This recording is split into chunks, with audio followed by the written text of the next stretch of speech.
I'm Christy. Today I want to talk about how to find me time as we continue our series on taking care of the caregiver.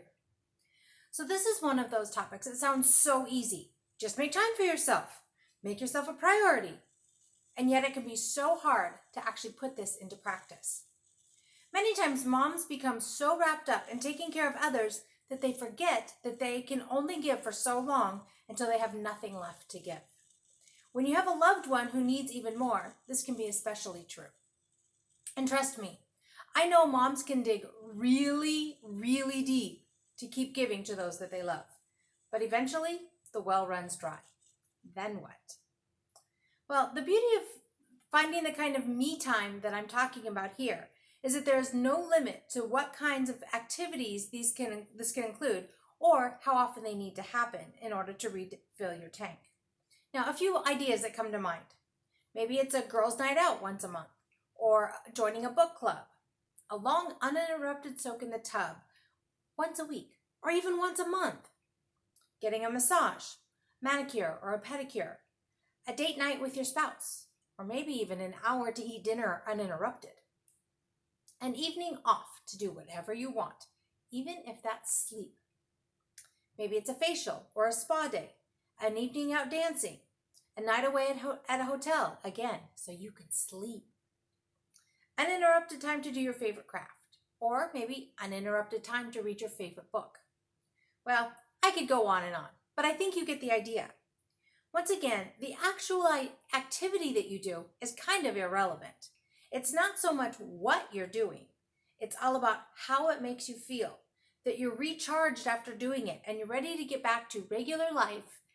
It's a break from being on that allows you to fill your tank enough to keep going while reacting in healthy ways. Now, I realized I'm onto something when I did a quick Google search on mom self-care, and I got so many results.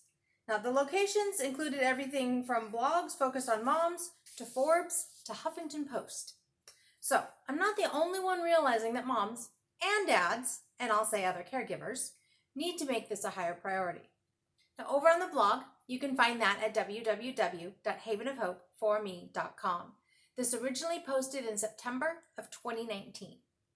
So over on the blog, I have listed several articles. One of them is called 6 Simple Self-Care Ideas for Busy Moms. It's from parents.com. And it had this quote: "When parents fill their own cups, they have more patience, energy, and passion to spread to their families," end quote. I love that. And I found that that's true for myself as well. Another article from Forbes, 5 totally doable self-care tips for busy moms. Motherly had a couple articles, one of them 25 self-care ideas for exhausted parents. Self-care tips for busy moms from Kaiser Permanente. Putting your family first doesn't make you a better mom from Good Housekeeping. Now this article includes a surprising, or maybe not so surprising, statistic.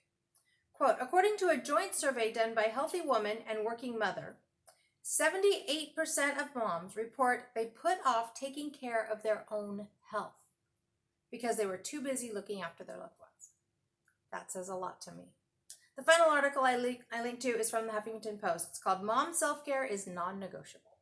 Again, you can find links for those over in the blogs. And again, this list could go on and on and on, but I think you get the idea.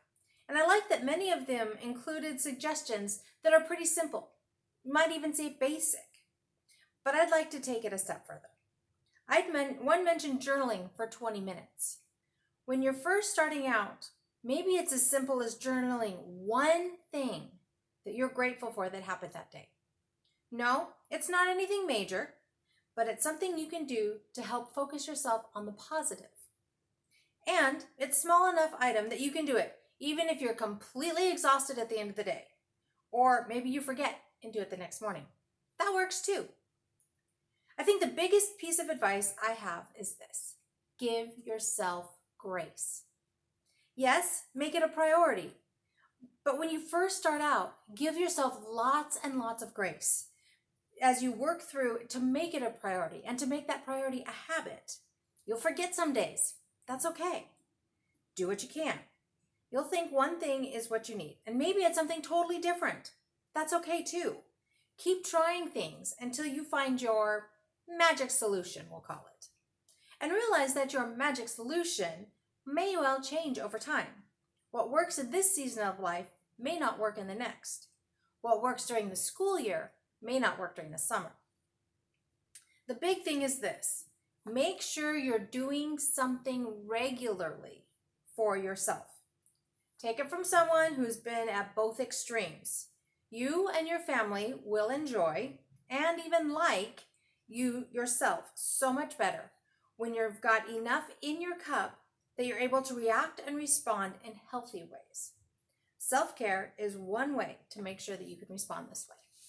So my question for you this week is this: how do you make time for yourself?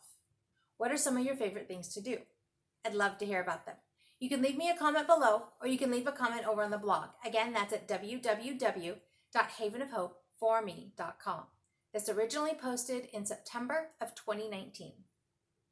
As always, I'd appreciate it if you'd share this with anyone and everyone that you think would find it helpful. My deepest desire is to help as many families as I possibly can.